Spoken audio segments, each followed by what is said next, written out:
Selamat siang pemirsa Gatra TV, jumpa lagi bersama saya Bu Retno dalam Gatra Insight. Kali ini saya akan membahas topik yang teranyar dari topik yang diangkat oleh majalah Gatra edisi terbaru dengan cover bannernya terpasung pembahasan RUU Pemilu.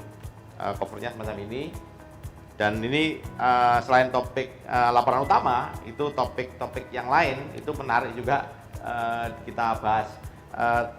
Sekarang bersama saya telah hadir Bapak Pemimpin Redaksi Majalah Gatra, Bapak Mulsian S. Widodo. Apa kabar Pak? Selamat siang. Selamat siang Mas Gur, kabar baik selalu. Makin lama makin cerah aja nih. Rajin olahraga ya di tengah pandemi? Selalu kita kalau pagi kita sempatkan untuk jogging Mas Gur meskipun hujan.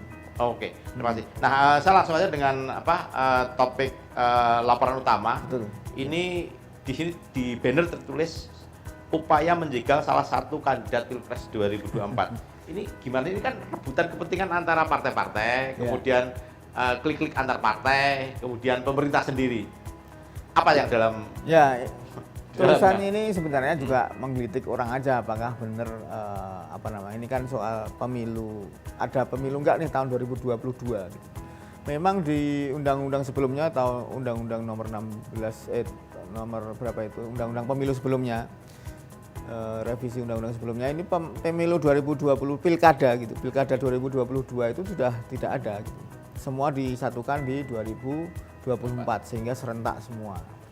Nah, ini kan kesepakatan juga ini sebelumnya sudah ada kesepakatan itu tahun 2017 kalau nggak salah itu, sehingga tapi itu belum diaplikasikan. Nah, sekarang ada muncul ide bahwa perlu ada 2022 itu pilkada karena ya berbagai alasan ya, karena memang kemarin kayak 2019 lalu ketika pemilu kan banyak yang meninggal karena kelelahan karena pilkada yang serentak juga.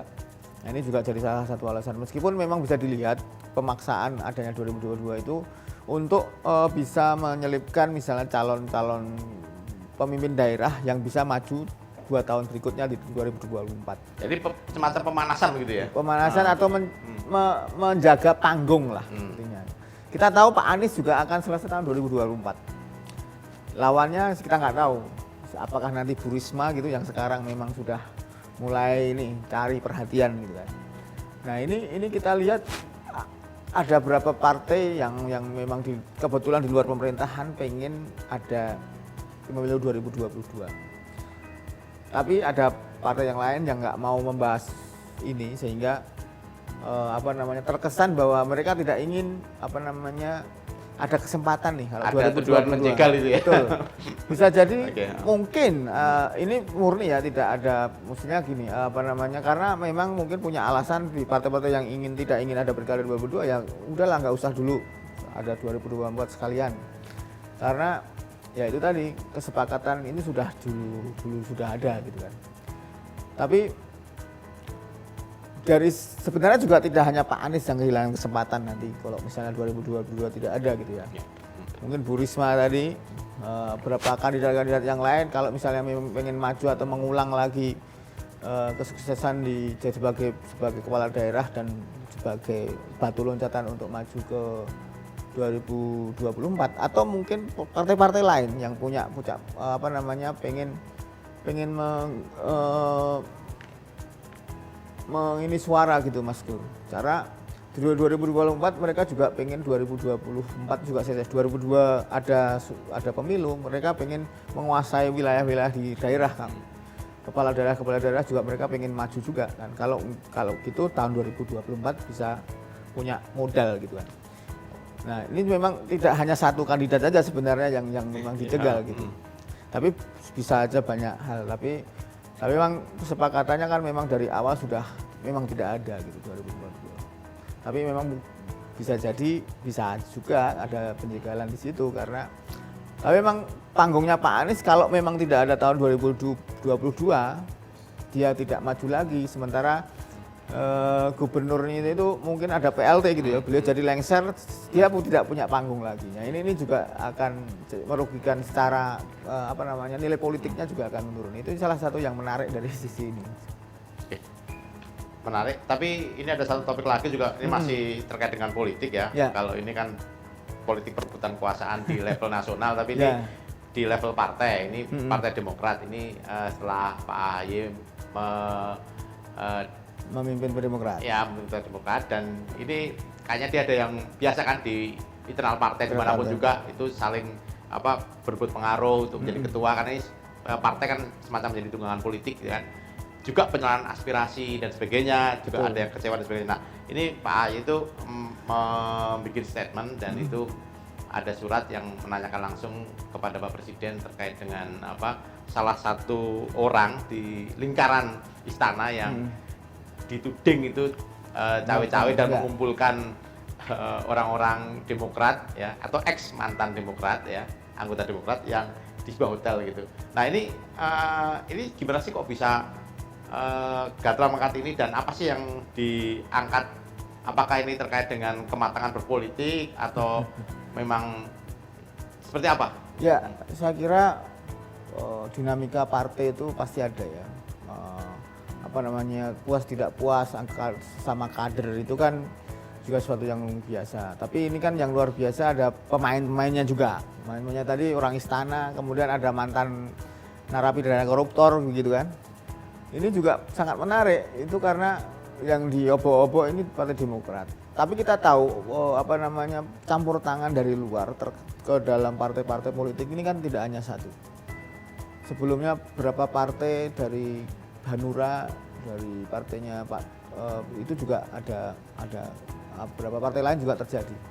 Nah ini mengindikasikan memang ada kekuatan besar, apakah itu pemerintah atau mungkin partai penguasa gitu, kita nggak tahu, masuk ke dalam situ, karena faktanya memang ada orang istana gitu kan, orang penguasa gitu yang ada di situ, ataukah cuma semua sekedar bahwa para kader partai minta restu gitu.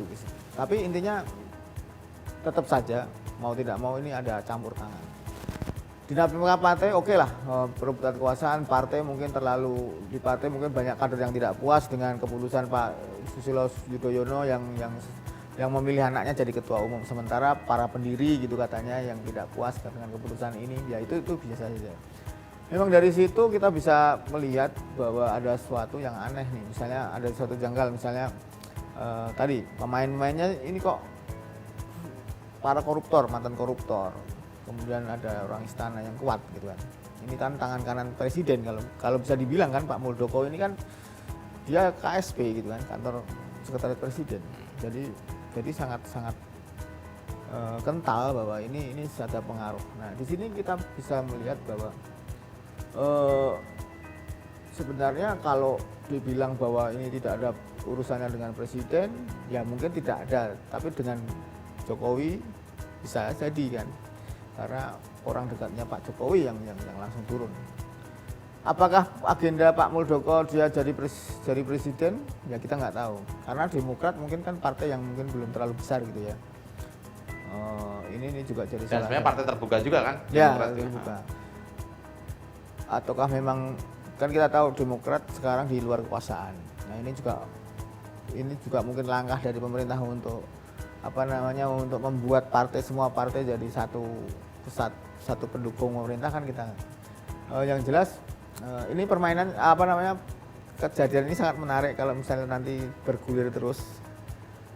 Ya memang kemarin presiden sudah menjawab untuk tidak mau menjawab suratnya. Menjawab dengan tidak menjawab ya. Karena ini urusan pribadi. Ya ini sekarang berarti bergulir ke Pak AHY kan, karena kalau memang tidak mau ya silahkan disolidkan gitu kan partainya. Kalau memang partainya sudah solid dan klaimnya semua daerah mendukung, ya seharusnya tidak ada masalah. Mau Pak Muldoko atau Pak Presiden yang turun, kalau memang partainya mendukung ya saya kira ini bola di tangan Pak Agus. Oke, ya. Jadi memang politik di Indonesia memang menarik dinamikanya, tapi yang menarik Gatra ini ngomong soal politik kekuasaan aja nih. Ya. Nah, ini di jidat satunya lagi nih.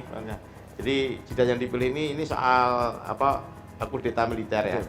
yang terjadi di Myanmar, dan Myanmar kan dinamikanya sangat sangat keras. Nah, ini kan akhirnya menjadi persoalan ya, soal stabilitas regional di tengah pandemi, ekonomi dan sebagainya gitu. Dan sekarang banyak kepentingan baik dari Amerika, dari Cina yang memprihatinkan ini. Nah, Ya. peran ASEAN sendiri, negara ASEAN gimana? Ini kan negara tetangga, harusnya bisa Betul. membantu supaya stabilitas itu ada. Saya kira berapa kali memang ini kejadian pengambilan kekuasaan ini kan berapa kali terjadi di sana. Sebenarnya pengalaman Indonesia sebagai negara yang tidak punya kepentingan itu sebenarnya sangat dipercaya ini Mas Gus. Selama ini ya, pengalaman kita Indonesia dalam diplomasi di ASEAN itu, negara-negara ASEAN itu kan menganggap Indonesia sebagai kakak gitu kan. Sebagai kakak yang tidak punya motif keuntungan apapun gitu. Ini juga sebenarnya jadi salah satu hal yang bisa dilakukan oleh mungkin Bu Retno sebagai Menteri Luar Negeri nantinya untuk melakukan lobby-lobby agar ini tidak terjadi. Mungkin juga berapa kali juga militer ini kan cuma sebentar aja.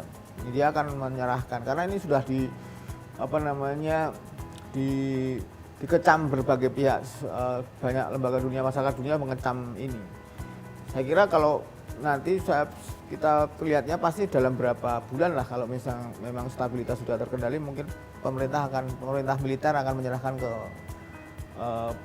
ke sipil gitu. Tapi berapa kali kan kita melihat seperti itu. Nah, bagaimana ya, memang salah satu hal ancaman ini terjadi adalah pengaruh tadi mungkin Cina dan Amerika gitu. Ini siapa yang kuat nih masuk antara pengaruh Cina dan Amerika. Jadi Myanmar itu kan jadi di tengah-tengahnya. Nah, peran ASEAN untuk itu. Kalau ASEAN bisa memenangkan hati teman-teman penguasa di Myanmar agar tidak terpengaruh dua ini, ya minimal netral gitu ya. Ini juga akan memungkinkan. Kalau memang kemudian ada pengaruh Cina atau pengaruh Amerika, ini kan tambah ruwet lagi nih persoalan ke depan. Oke, terima kasih Bapak Sama-sama, Widodo atas bocoran-bocorannya tadi dan pendapat-pendapatnya. Dan memang Gatra unik yang di edisi ini karena mengangkat soal supremasi masyarakat sipil ya. Ya. Baik di Indonesia pemilu, kemudian di tubuh salah satu partai ya yang ada di luar kekuasaan, dan ini juga yang kasus di Myanmar. Demikian pemirsa Gatra TV, saya Guritno dalam Gatra Insight. Sampai jumpa dalam topik dan isu-isu yang menarik yang diangkat oleh majalah Gatra.